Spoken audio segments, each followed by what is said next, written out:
Good evening, Who Dat Nation, and happy Wednesday to our Bayou Blitz family. I hope everybody is doing really, really well out there. I am Bob Rose. I am one of your hosts to tonight's Bayou Blitz podcast.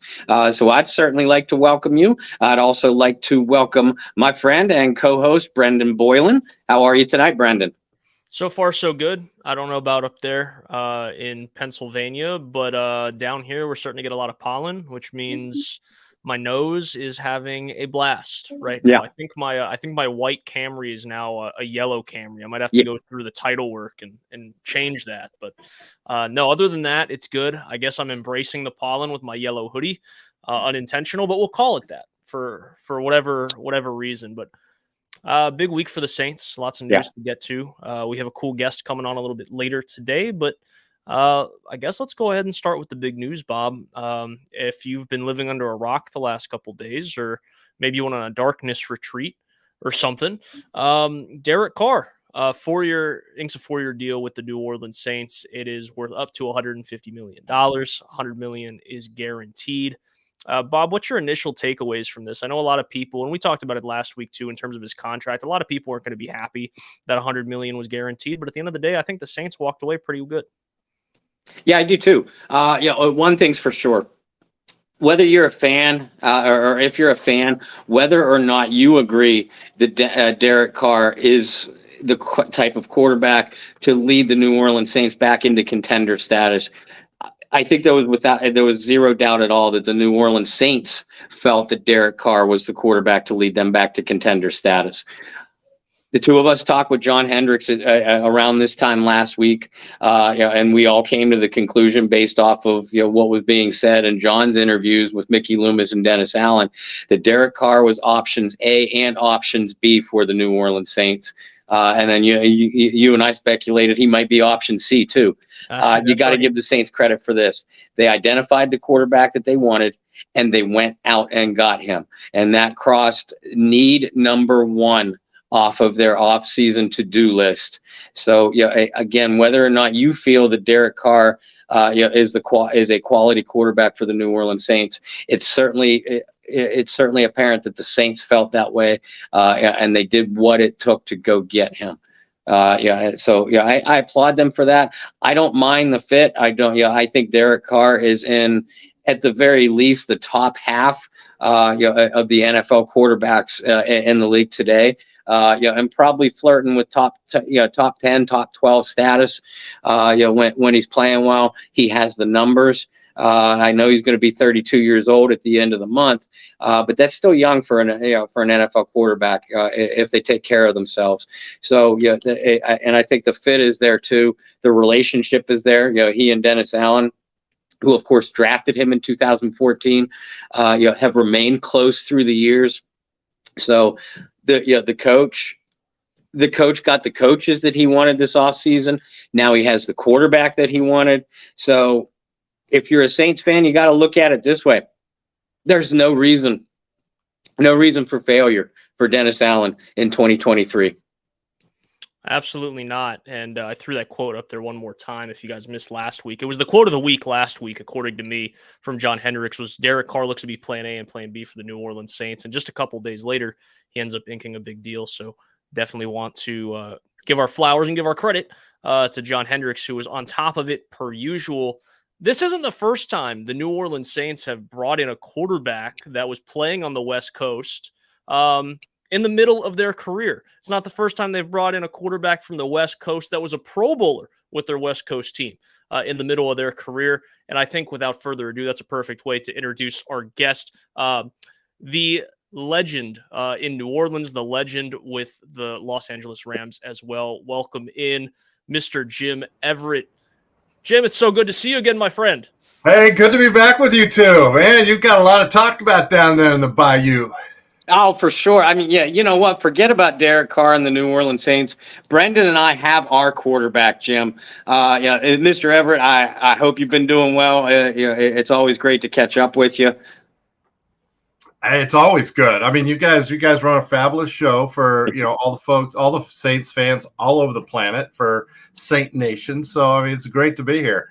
It's Man, it's been a big week with the Derek Carr, and I know you guys are I just heard you guys talking about it, but it should be an exciting time to have some, at least they're going to know what kind of offense that they want to run. I mean, they got their guy. It's not between Jameson and switching out guys and Andy, which I think they tried to give a good effort, but I think this will bring some stability to the quarterback position. Now, there's still some other questions. You're saying this is do or die, but man, they've got some other questions they got to get answered too.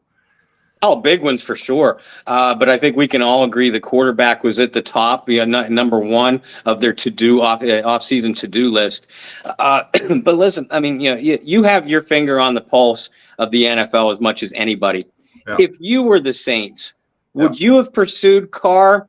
Would you gone after Garoppolo, or would you have made a move in the draft for a quarterback based off of their roster coming into the offseason?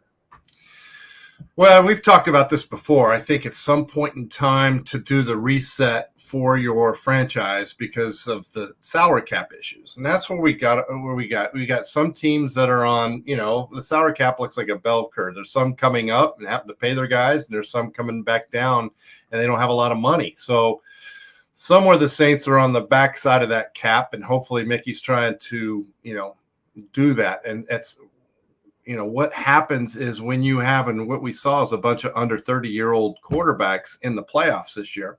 And you saw some teams that didn't have cap issues, not Kansas City, but some of the other ones with Ertz and so forth. So the cap is an issue. When you have a rookie quarterback, you're talking about paying them $6, $7, $8 million, not 30, 40, or 50. So that makes a big difference on the free agents that you can bring in or the players you can retain with them. So at some point in time, we need to make that transition. It's not going to be right this minute because we got Derek Carr.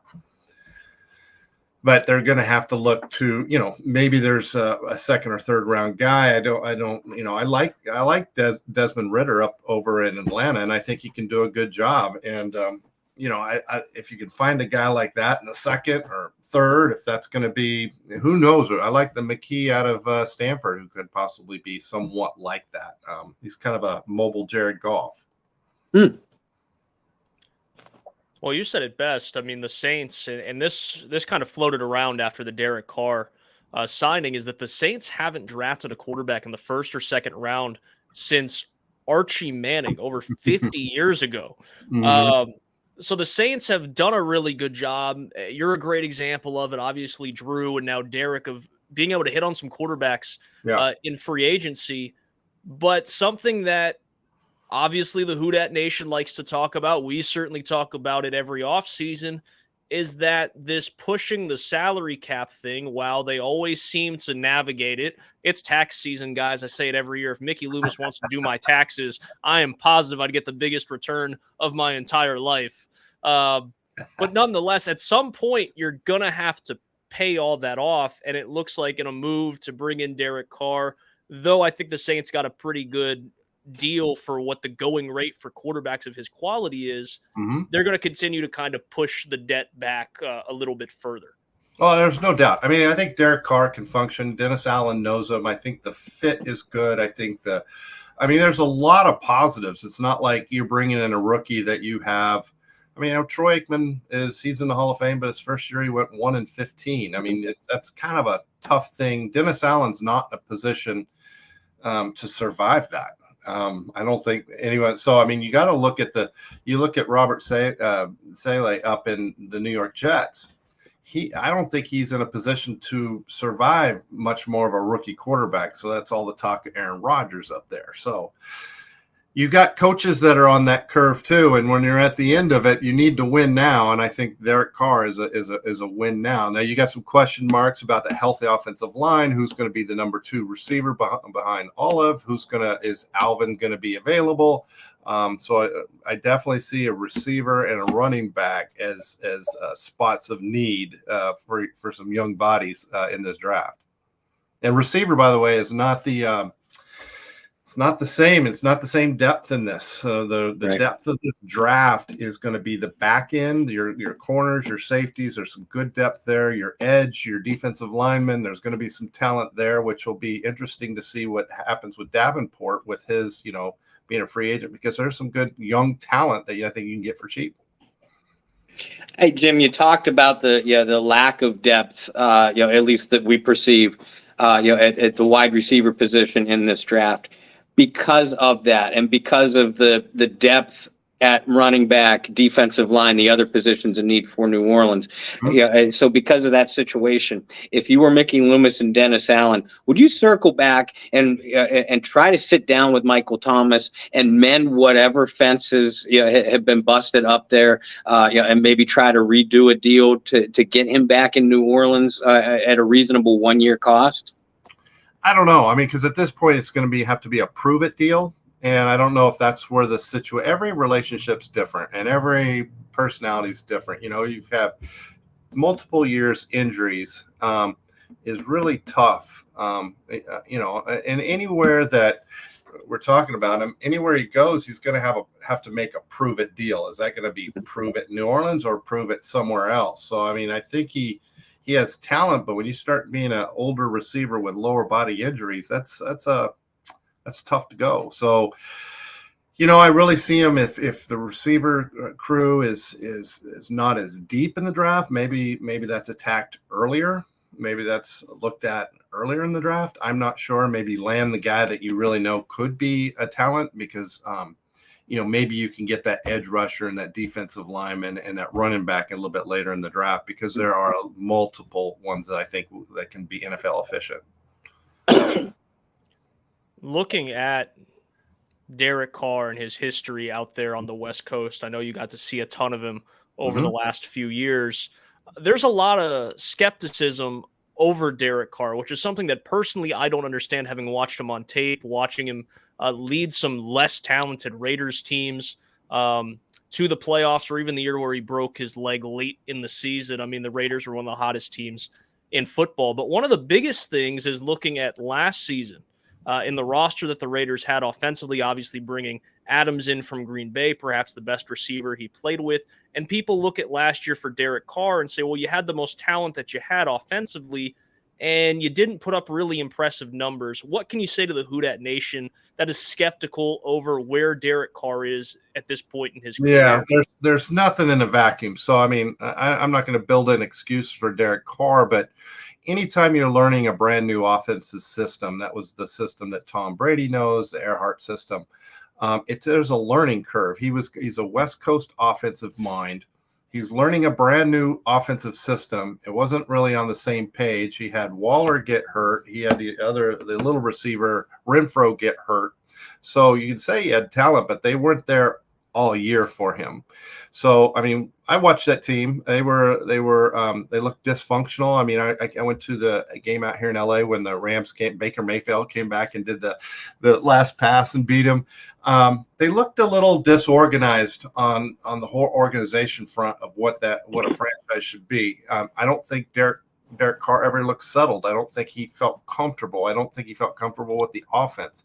I think it'll be different with Dennis Allen and he gets back into his West Coast with what he knows, where he can check down, where he can get to his audibles. So I think he'll be more comfortable with the system. Now it's a matter of, who are we going to surround him with? Olive is a talent, but he's going to need more than that. And so, that offensive line needs to stay healthy. I looked at some of the Raiders offensive linemen and, they had Leatherwood before. It was in shambles out there. So a good offensive line is going to help Derek Carr. Surrounding him with some weapons that stay healthy is going to help Derek Carr. And of course, he's in a division I think is very winnable. Hey, Jim. Brendan made a comment, a handful of minutes ago, that there are a couple parallels between your career, leaving the Rams, being traded to the Saints, and now Carr leaving, the West Coast, the Raiders, and free agency, of course, and coming to the Saints.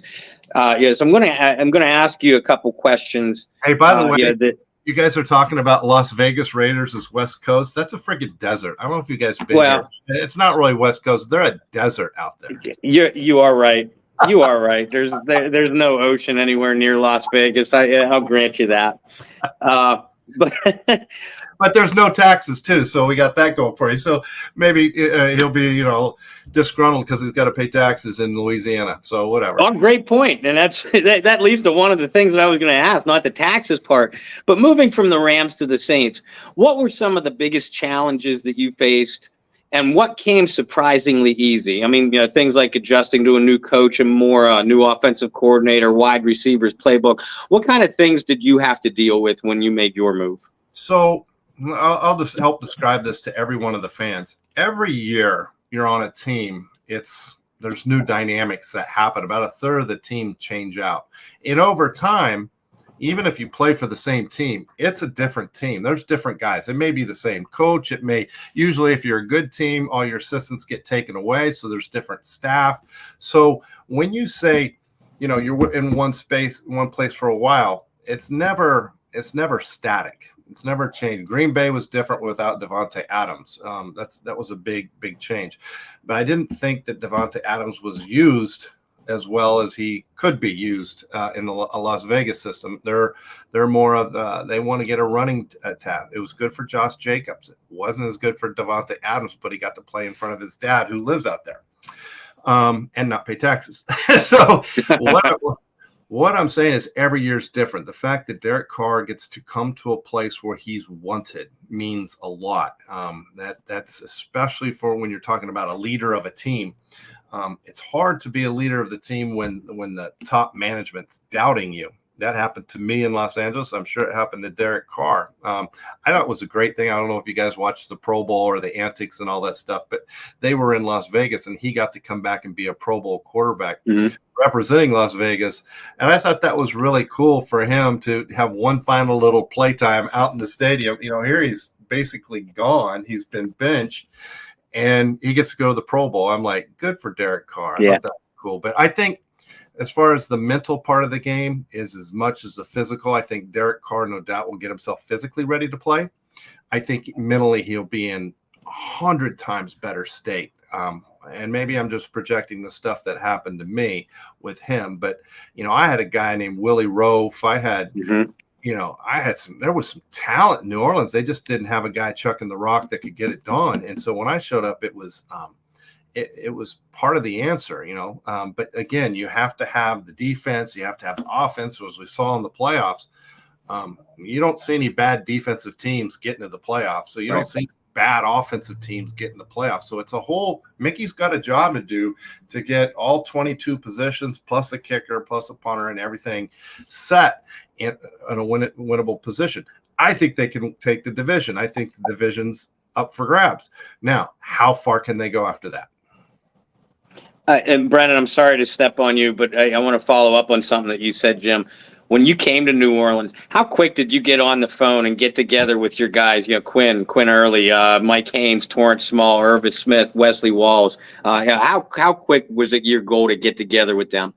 Well, first of all, was get with Carl Smith, who was the offensive coordinator, so I could understand what language, because I was coming from a 3-digit to a 2-digit. And man, you really have to understand a different language. It's like talking about Spanish or Russian. So once you get the language down, then you can talk about the nuances with the guys. And then that's what happens all over the summer and what you do in camps. And Quinn Early was down here, but I actually moved to New Orleans and committed to knowing all the stuff and tried to get my guys there. I looked at this past off season. Aaron Rodgers wasn't around for summer workouts. And I thought, why would that be? Because you've got all these rookie receivers coming in and you're not there working all the nuances. And so we saw a Green Bay Packer team at the first 6-7 games that just looked ridiculous. But I think if Aaron Rodgers would have taken upon himself to help coach the rookies, help be there, help know that once you get to game one, at least you're a little bit more advanced. So I see Derek Carr lining up with whoever's going to be there with him and making sure that they go over what Dennis Allen wants and what Pete Carmichael want. And I think Pete's job's going to be a lot easier now that he only has one guy to have to dial in for. I mean, I know last year with Jameson and Andy, they have a little bit different style. And I did have some question about Jameson and that knee. how he was going to come back from that. It wasn't good, and knees are tough to come back from for quarterbacks. Yeah. Talking about getting together with guys, especially making the effort when you initially sign with a new team or get traded to a new team. You kind of mentioned it a little bit earlier. There's a lot of question marks surrounding the offensive weapons that are going to be around Derek Carr going into next year. Is there going to be Michael Thomas? Who is the number 2 receiver behind Olave? Is Alvin Kamara going to be available for the first 6 to 8 weeks of the season? What are some of the difficulties of you talked about language, but getting into the same rhythm as your receivers and your running backs and what have you? And how much more difficult is it going to be for Derek Carr, who, at least at this point, really doesn't know who's going to be around? Yeah. So, first of all, Derek has to learn the system. Whatever Pete's running over there, he's got to make sure that he knows it inside and out. Now, they're going to get players between the draft, between the free agency, who they're going to target. All that's going to do, but between this day, his contract signing day, and at least the draft, that playbook is, you're just going to be going over it left and right, and just understanding all the plays. A lot of it will be familiar for Derek, so I think that part will be easier. So he'll be able to relay, let's say, to a new receiver that comes in, or a free agent receiver who comes in, or a tight end, or a new running back, what we're looking for, or how it's going to be. So all that is about communication. All that's about love for the game, passion for your profession, and the more you can put into it, the better off the outcomes come in September. And then you got to hope that everyone gets healthy or stays healthy, especially at offensive line. You mentioned the offensive line a couple of times, and more than anybody that it doesn't matter who your weapons are, at receiver, running back, quarterback. If your offensive line isn't there, you're stuck in quicksand. Yeah. But in your opinion, Pete Carmichael took a whole lot of heat from this fan base last year. Uh-huh. Looking at the Saints offense, and you alluded to Jameis Winston versus Andy Dalton a few times, was it more of an issue of the quarterback's different styles, the lack of weapons throughout the offense, or just flat out Pete Carmichael misusing the personnel at his disposal? Well, if I remember right, I think he had a tackle down with an injury, so we had a replacement there, and I think it was left tackle. So I correct me if I'm wrong. I'm just trying to remember the season on that part. No, you got it. And when you got your left tackle, I would say cornerback may be the toughest position to play athletically, quarterback mentally. But if you don't have a left tackle, I'm telling you what, you are constantly trying to play around a game plan that is very difficult. You've got to move the quarterback. You've got to help double with the guy. You've got a stud at the left tackle, which you have. Things are a lot easier for the play caller. I didn't see anything on some of these offenses we can go through. I didn't see anything like super special. Olave was good, right? But you have to have complement things to go with that. And I just Alvin was okay, but I don't think there was a lot of concentration on what he does, or if his mind was in, or what he was going. So I see some youth happening at wide receiver and running back for this draft for New Orleans. Jim, we've talked a lot about the similarities between your career and coming to New Orleans and now Derek Carr's. We talked about some of the things that were difficult about the transition, but what were some of those easy things coming to New Orleans, at least for you, and maybe some things that Derek Carr can look forward to as well, of going from, well, like you said, not really the West Coast. I've been to Vegas one time. Yeah. Outside of the Strip, you're right, there's nothing there. No, because you got to really West Coast over. Derek Carr was in, it was Oakland, and that fan base is different than even Las Vegas. And Las Vegas is a brand new fan base, and that's, whatever that is. When he comes to New Orleans, I can tell you this, they're the best fans on the planet. I mean, people embrace you, your family, they care about you. It's like a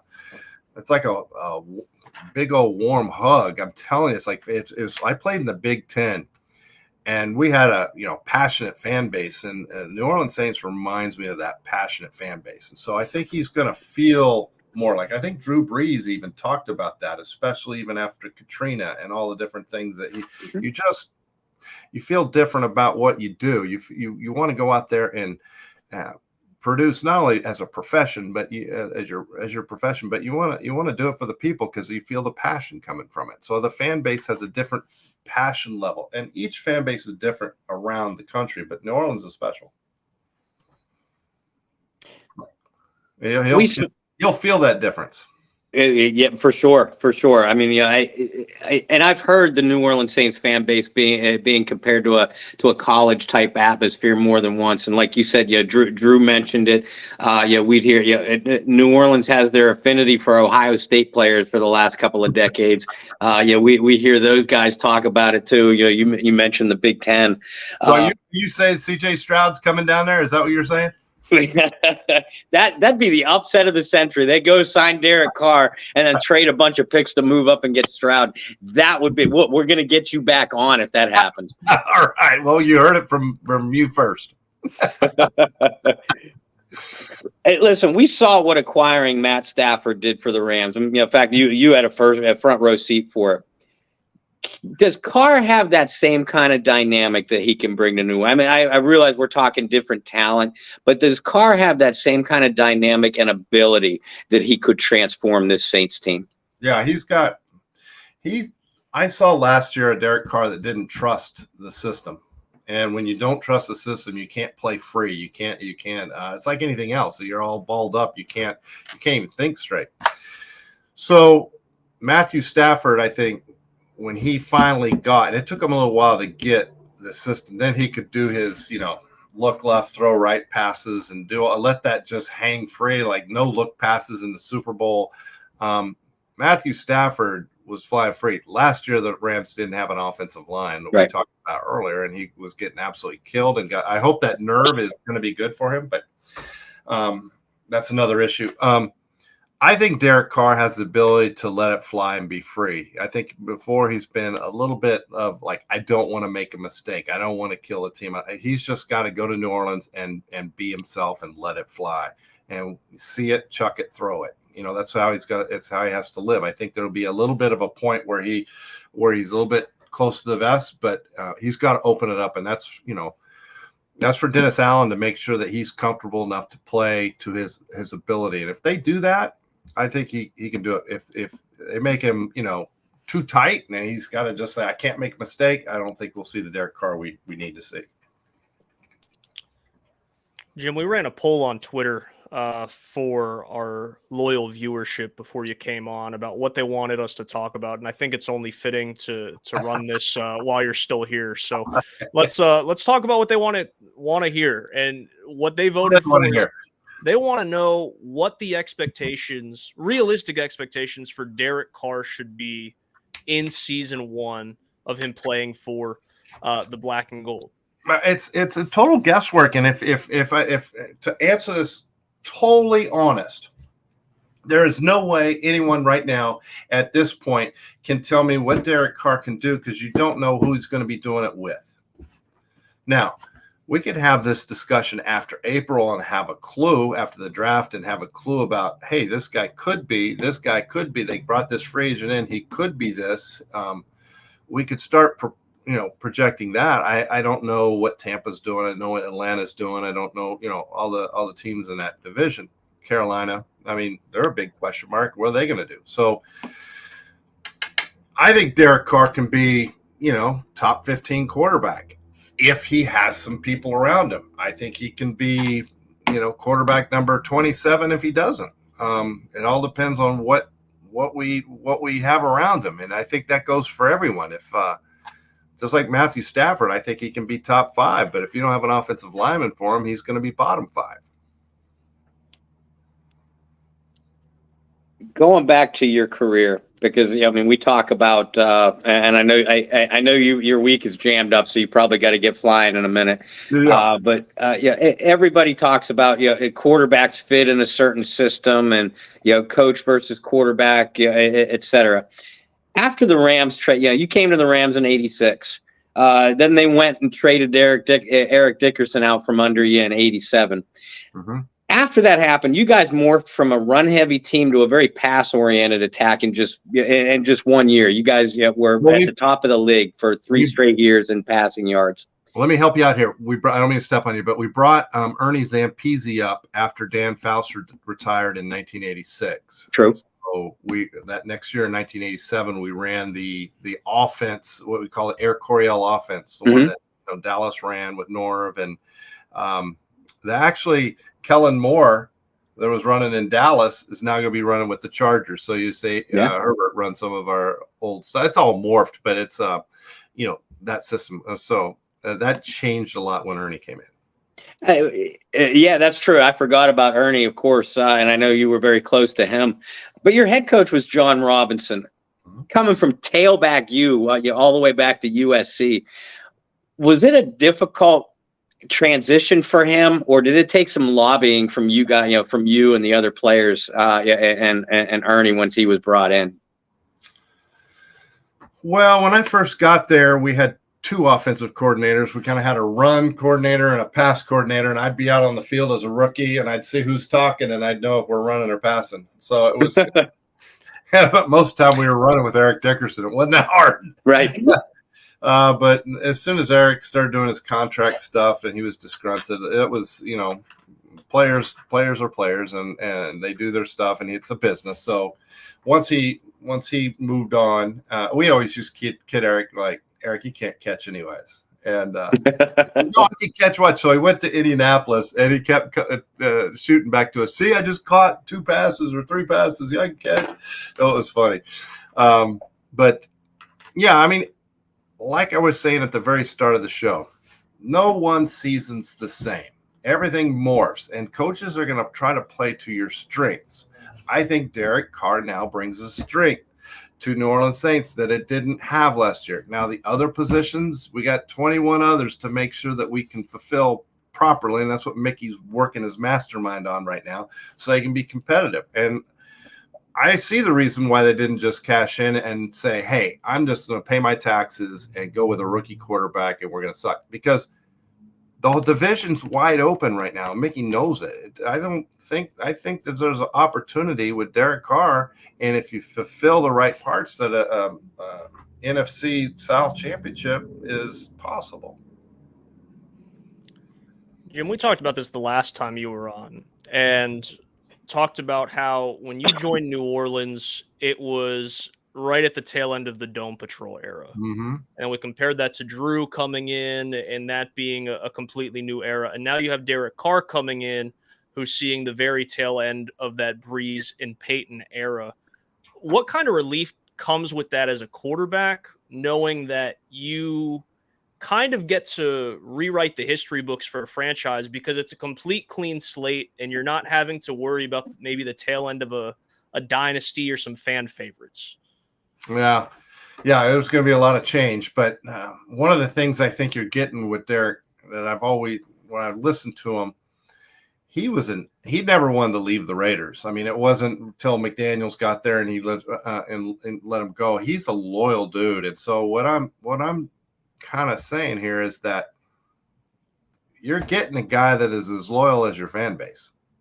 I think you guys are going to be a perfect match. I hope everything works out well, but because he's loyal, he will bleed black and gold. And, the fact that he gets to wear black again, I think will fit him just fine. But I really do think he's a good leader. I look at Drew Brees. He's a good leader. He came down there. He had passion. He had so I see him in that type of a mold. Now, again, I'll refrain from saying I don't know what's going to be around Derek. I think he can be good, but if it's only Derek by himself and a bunch of just Olave, there needs to be more, and I think that needs to be a concentration point. With the signing of Derek Carr, I think we can all agree that that takes the possibility of a first-round, second-round quarterback in the draft off the table. Right. But would the Saints be wise to maybe look at a guy in day 3, maybe a guy from your alma mater, Aiden O'Connell, which I was going to ask you about anyway? Does a guy like Aiden O'Connell or any of those other guys that you've seen coming out of college that are day 3 prospects, do they have real chances to stick? I think they do. I mean, I like Aiden. I like him as a person. I like him as a leader. He's very accurate thrower. He's a tall kid. He's hungry. He'll fight. I'm a little concerned about his speed, which probably makes him a day 3. That's why a guy like McKee, I kind of like. He's a little bit more mobile.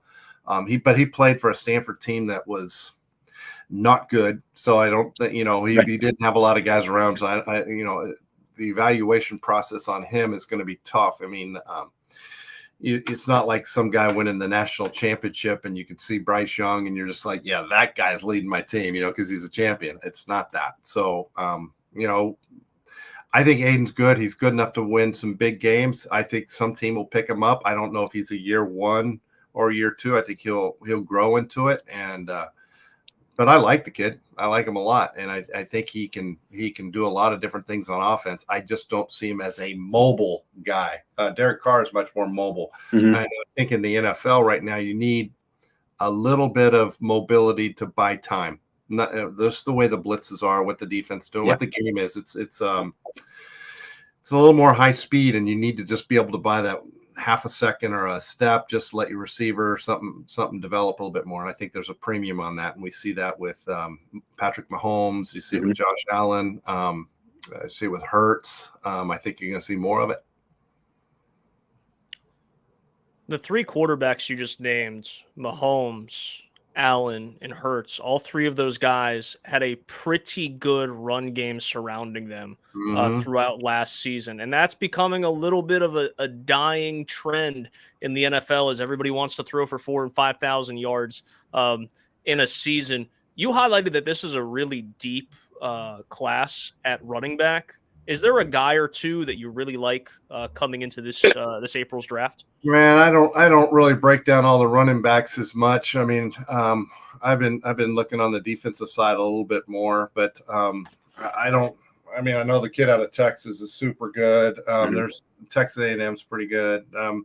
There's some good talent out there. The NFL, the game is changing in such a way that there's not so much the premium. You're not looking for the Eric Dickersons or the Jim Browns as much. You're looking at guys that can the guy pass block? Can he pick up the blitz adjustment? Can he carry the rock? Can he hold on to the rock?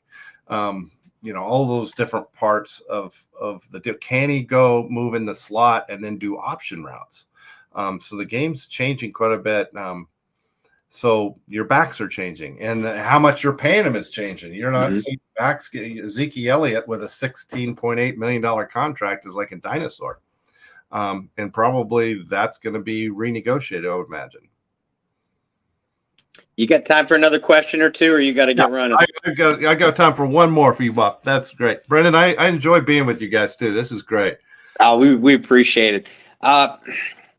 Even as a veteran quarterback, how important is the backup to what you're doing on the field? The reason I asked, Derek Carr's learning a whole new system. How important is it to have a veteran backup to him, to kind of help him along, learn that playbook? How important was that kind of thing to you? Well, I had Wade Wilson here, and that was kind of nice because he was with Carl the year before, so he could kind of give me just the little tidbits, I mean, so, if Jameson does stick around, maybe there is he gives Derek some keys, to what Carmichael's looking for. So, I mean, that could work. I'm not sure where everyone's at. I have a feeling though, you need to have a stable of quarterbacks. If Derek's your number one, if you bring in someone who can, service a couple games, you still need to invest some time and energy to develop that next guy that's going to be coming. I know we had a guy named Doug Nussmeier who's now coaching quarterbacks down in San Diego, and Doug was a studious guy, and it's fun to be around young guys that are picking it up, and you're all picking it up together. There's some energy there, so this room would be good with a young guy that that's not distracting, but someone who's really eager. I mean, I think everybody in this draft is looking for the next Brock Purdy, honestly.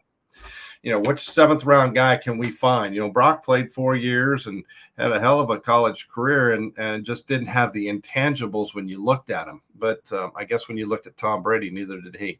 Right. Guys, I always love being at the Bayou, man. This is good stuff. Oh, Jim, thank you so much for taking some time to jump on with us.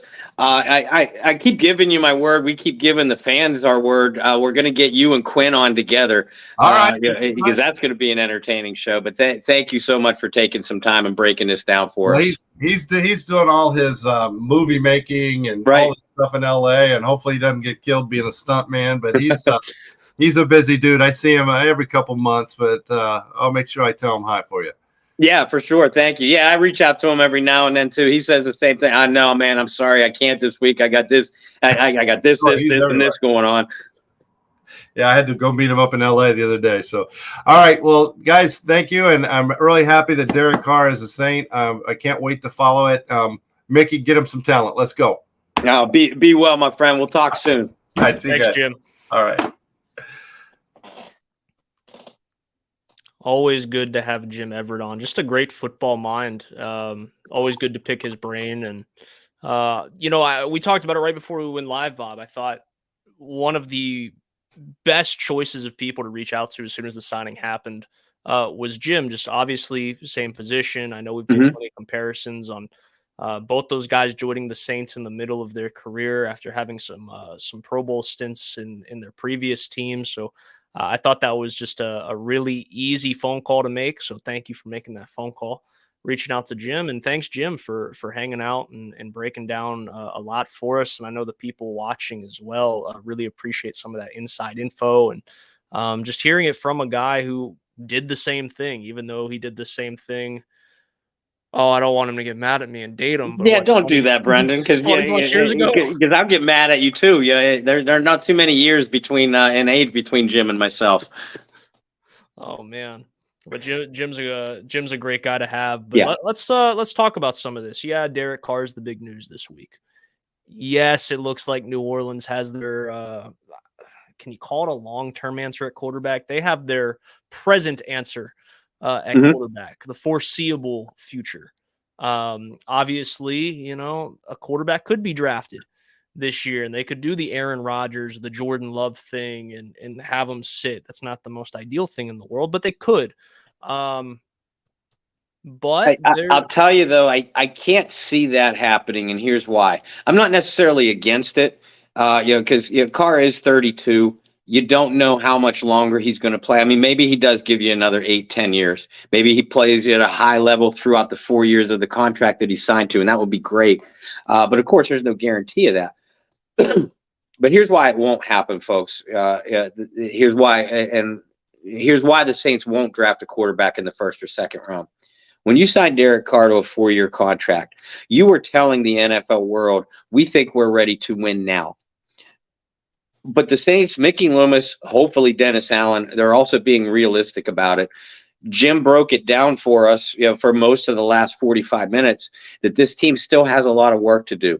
Running back, wide receiver. He didn't even mention defensive tackle, which is a huge hole on defense right now.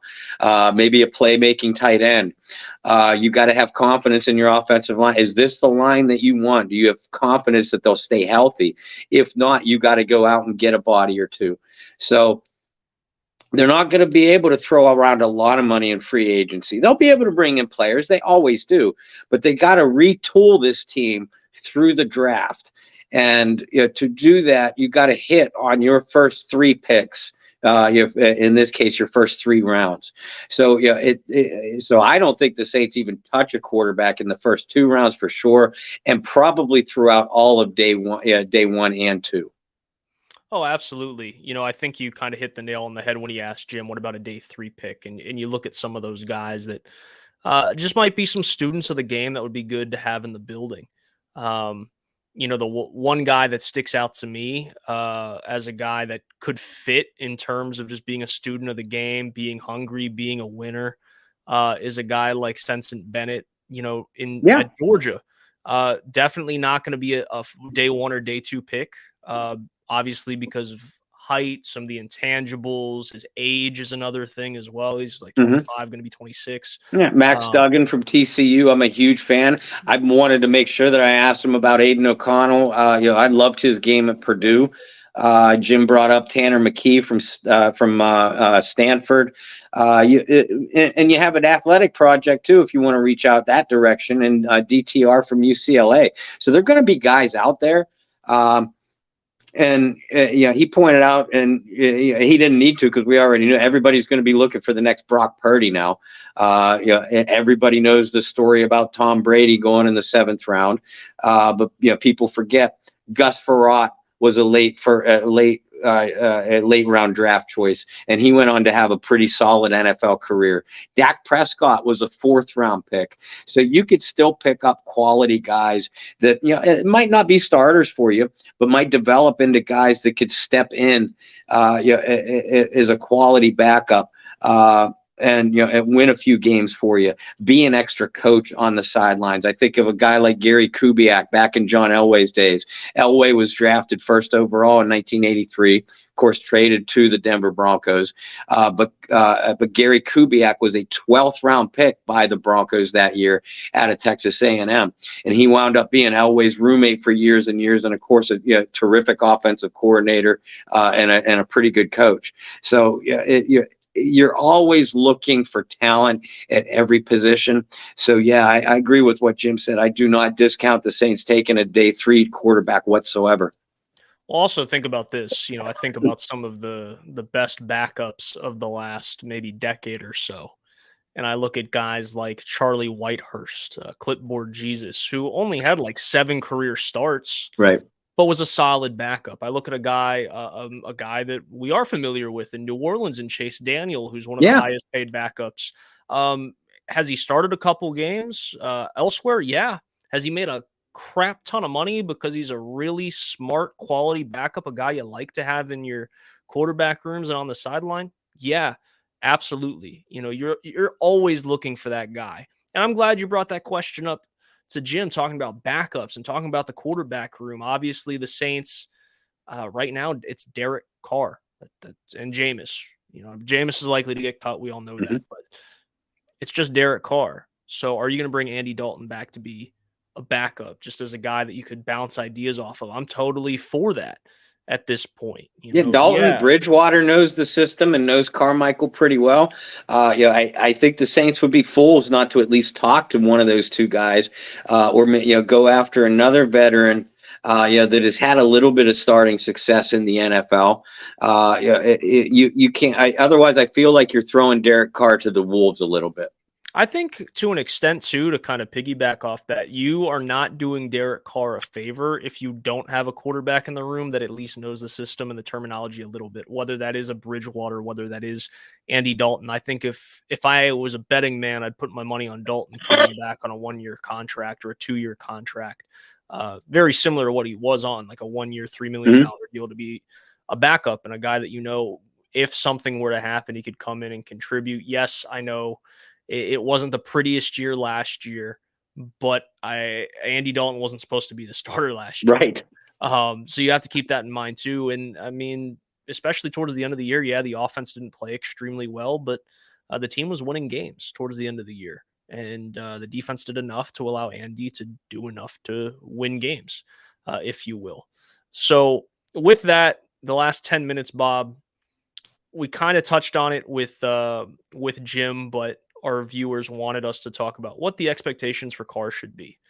So I want to play a little game here, and I'm not good on the spot, so I can't come up with a name for this game, but it's going to be a situational thing. Let's say the Saints go out and the only receiver move that they make is they renegotiate a contract with Michael Thomas. Other than that, your receivers stay the exact same. In terms of running back, Kamara is going to be suspended, hypothetically, in this situation for 6 games. You bring Benjamin back, and maybe you draft a running back, and you bring Mark Ingram back as well. At that point, what should the expectations for Derek Carr be? If you're those hypotheticals that you're painting, my first question would be, what the hell did you do with your other draft picks and free agent money then? Defensive tackle needs to be filled. We know that. They just went crazy heavy on defense because Yeah, Dennis Allen's well, a defensive guy. it wouldn't shock me. And I know, and I expect them to address defensive tackle with a first or second round pick for sure. But yeah, I mean, those other positions, I'll tell you, I think many of us assumed that Michael Thomas would be gone when they redid that deal a month or 6 weeks ago, like they did. A lot of people are now having second thoughts. I think it's a possibility that Michael could be back. But the thing is, and Alan Ulrich and I talked about it on Under the Dome last night, talked about it with Jordy Hallberg too, in private, I believe. Thomas is guaranteed almost $32 million if he's still on this roster by March 17th. So if anything gets done with Thomas, it's not going to be at that price tag. So you have less than 10 days to sit down with Thomas's representatives. But I'll play your hypothetical. Let's say they do. Let's say they rip up Thomas's deal. Get him to play on a 1 or 2 year prove it to me deal. Great. In that case, I really like this receiving core on paper. I love Olave. I love Shaheed. What this receiving core is missing, other than depth, obviously, is a big physical intermediate zone guy. And that's where Derek Carr himself is most successful.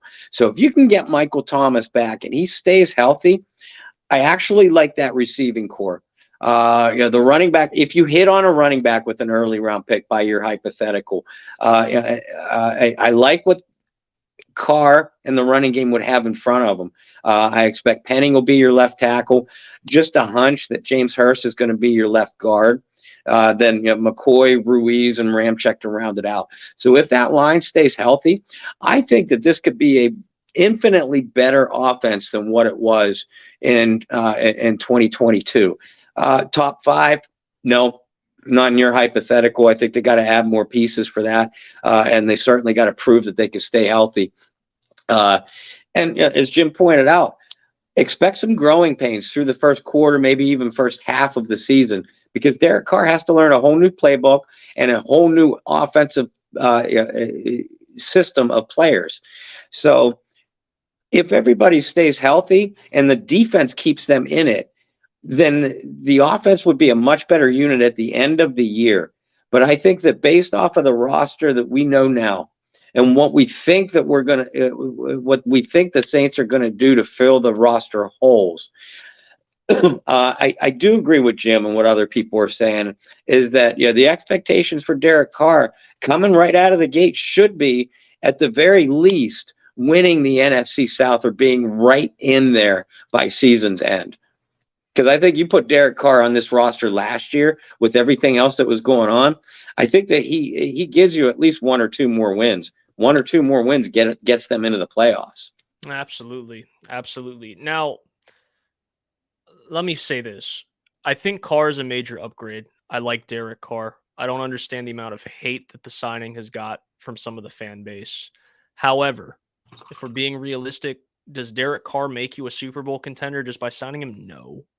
No, he's not that guy. Does he make you a better team? Yes. Is he worth a win or two?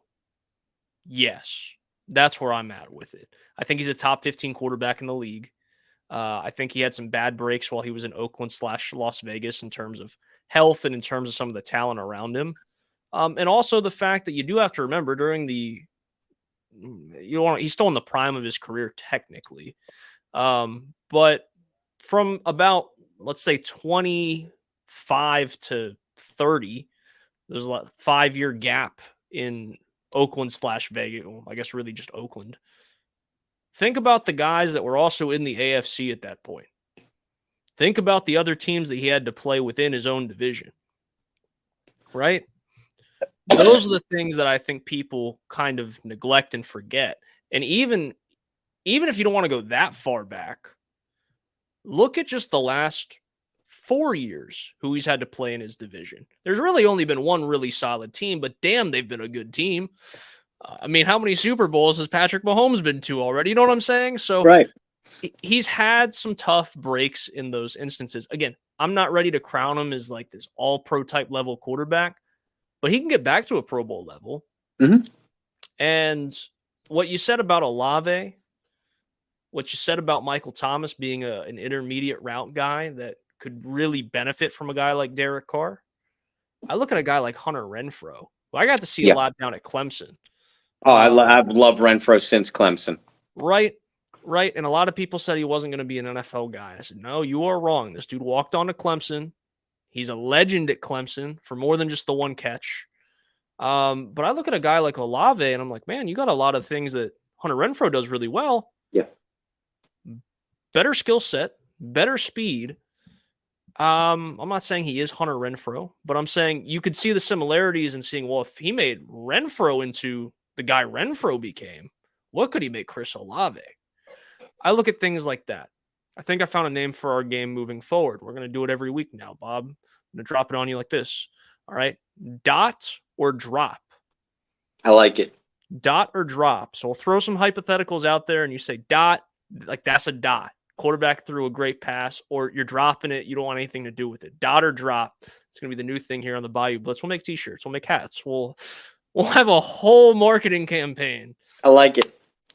So dot or drop. I kind of already alluded to it. So dot or drop Michael Thomas being a New Orleans Saint next year after the Derek Carr signing. Drop. And listen, I'm rooting for it big time. I don't see it happening. The window again, they have 8-9 days to get something done, because if Michael Thomas is back, it sure as hell is not going to be at $31.7 million cap hit this year. I don't think there's enough time to get it done. I hope I'm wrong. I would love to see Michael Thomas work out with Derek Carr, but I can't see it happening. So I'll drop. Be a lot of voidable years, wouldn't it? Yeah. Be a Taysom Hill type of extension where everybody's freaking out. Oh my God, the Saints just gave Michael Thomas $170 million. Yes, guys, but 5 of those years and like 160 million of that is all voidable. Nonetheless. All right, let's do dot or drop on Derek Carr over 30 touchdown passes next season. Way too early, dot or drop? It is way too early, and because of that, I'll drop. Because I just said Michael Thomas is not going to be on the team. We don't know what's going to go on with Alvin Kamara. Pete Carmichael, I've soured on a little bit. Dennis Allen is an ultra conservative coach. Does Derek Carr have the ability to throw 30 touchdowns? Absolutely. Do I think it'll happen based off of this roster now? No. So I'll drop. I do want to ask this question. I have to find it. It was a really good question that got asked in the middle of Jim being with us. Here it is from DJ on Facebook. I think this is interesting. This isn't a dot or drop, but I do think this is an interesting question. Is who is the best running back fit in the Saints scheme in the draft? Now, this is where I think it's interesting, Bob, because I think there's multiple ways you could go with this, because you could say, well, running back fit in terms of like an Alvin Kamara clone and replacement. Are you looking for a running back fit in terms of like a Mark Ingram replacement? Are you looking for a guy that can do a little bit of both? I think there's a lot of different fits. And you can blame Sean Payton for that in a good way, because Payton always had a 2 or 3 headed monster in terms of his running back rooms, but I think there's multiple fits for the New Orleans Saints. So this is how I'll turn it into a dot or drop. Dot or drop the Saints drafting a running back in the first round. I will. Is Bijan Robinson available to me at 29? If you tell me yes, then that's a dot. I think you sprint to the podium then. If Robinson is not, I agree with what Jim said. I think they go another direction with their first round pick, knowing that there's depth at the running back position. Because there are a number of fits. Gibbs from Alabama, Jahmyr Gibbs. He might be a late first rounder, a bit of a reach for me, but he's a quality back. A little bit later, day 2 picks, guys like I love Zach Charbonnet from UCLA. Israel Abanikanda from Pitt is the same quality kind of back. You want an in-between the tackles guy, Chase Brown from Illinois. going to be a late day 2, early day 3 kind of guy. Kenny McIntosh from Georgia, will bring the same kind of skill set that Kamara adds to an offense. So yeah, like you said, it depends. I think the Saints would be wise to come out of this offseason with 2 backs. One in free agency, one in the draft, or both in the draft. I don't care. But you're going to have 2 quality backs coming out of this, because even if you get your in between the tackles guy, you still need a guy that can bust outside the numbers, because you're going to be without Kamara for at least 6 games. That we know. Nothing's official, but no, Kamara is definitely going to be suspended at some point this upcoming season. All right, final dot or drop before we sign off, Bob, and I'm going to leave it to you to ask some to me next week, and we'll plan this out, make it a weekly thing to end the show every week. I like that. I do too. That. All right, dot or drop on the Saints making a splash free agent signing after Derek Carr. Define splash.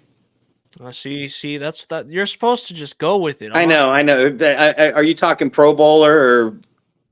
Sure, Pro Bowl quality. For example, going back to last year, Tyrann Mathieu to me was a splash. Right. Okay. I'm going to go drop again, and mainly because I feel like they already made their splash when they signed Derek Carr.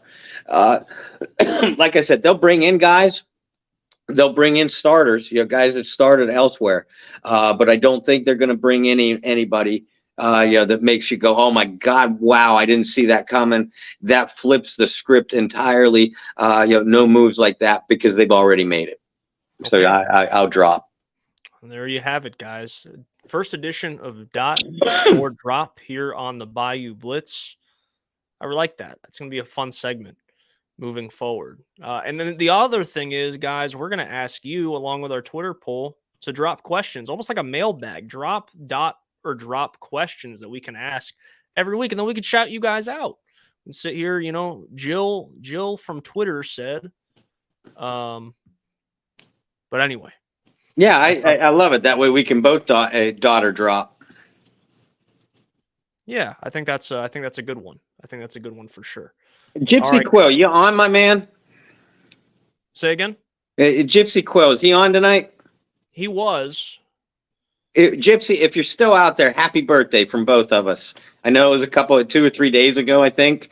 But I wanted to make sure I remember to throw out a happy birthday to you tonight. I hope you're doing well, my friend. Yeah, happy birthday. Happy birthday. Hope you enjoyed your day. Hope you're enjoying your birthday week. In the words of my Nana, it is your birthday month, so go crazy all month long. You can take it a step further and say it's just your birthday year, but that's just something I would do. Bob might too. Knowing Bob, you might try to convince a birthday year. No, not anymore. I try to hide on my birthday. All right, because now you're reminded that. Yeah. Okay, got it. Understood. With that, and even then, at best, my wife's birthday is 10 days after mine. So I think at best the most I'd be able to get away with is a 10-day birthday window, and then I'm done. She's got the rest of the month. Not even 24 hours, Bob. You probably have like a 12-hour birthday window. As soon as you go to sleep at night. So for you, if we're including your sleep hours, it might be a 22-hour one, because you only get 2 hours of sleep a night. So you have like a little 22-hour birthday window. That's about right. Yeah, there you go. I know you. That's what happens when you work together for as long as we have. Right. With that said, where can people follow you and your weird sleep schedule where you may or may not be tweeting at 4:00 in the morning? I've gotten some interesting articles published and written at 3 and 4 a.m. I'll tell you what. First of all, thank you again, Jim Everett, for joining us. A friend of our show, friend of Who Dat Nation, personal friend to both Brendan and myself, and we cannot thank you enough. Folks, thank you for tuning in tonight. And you can follow me and my work, Bob Rose, over on Facebook. I'm at BobbyR2613 on Twitter. And as always, you can follow my work, John Hendricks, and Kyle Mosley at the Saints News Network, at Saints News on Twitter. And we publish all of our works not only on our personal pages, but at the SI.com team page for the New Orleans Saints too. In the meantime, you've done so great in supporting our show. I hope you are still branching out and bringing people in to our Bayou Blitz Facebook page and Bayou Blitz Bayou Blitz Twitter page. Make those things grow, because of course, yeah, the easiest access to our shows is on those pages as well as our personal pages. Thank you all so much for everything that you have done to this point. I feel like we're still a growing powerhouse, and that's all you're doing. And we have nothing but love for you because of it. Absolutely. We had some really, really good numbers tonight. I think Jim Everett has something to do with that. But we had some Probably really a little good bit, numbers. yeah. Yeah, just a little bit. But Jim, we appreciate you coming on. We appreciate all you guys for tuning in. Familiar faces, new faces. Make sure you check us out. Go on Twitter, follow us at Bayou Blitz Pod. You can follow me on Twitter and Instagram at BT Boylan. Oh, we're backwards tonight. I don't like that. I don't know if you guys saw, but I rose my hand a little bit. I'm like, I want to see which direction I'm pointing before I do that.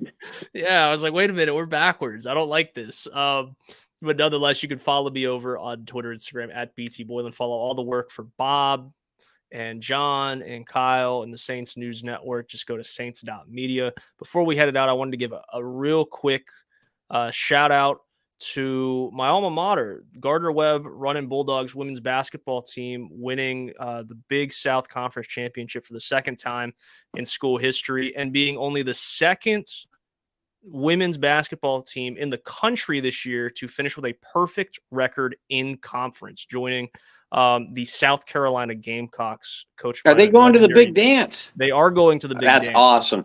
So Coach Don Staley and the Gamecocks go undefeated in SEC play.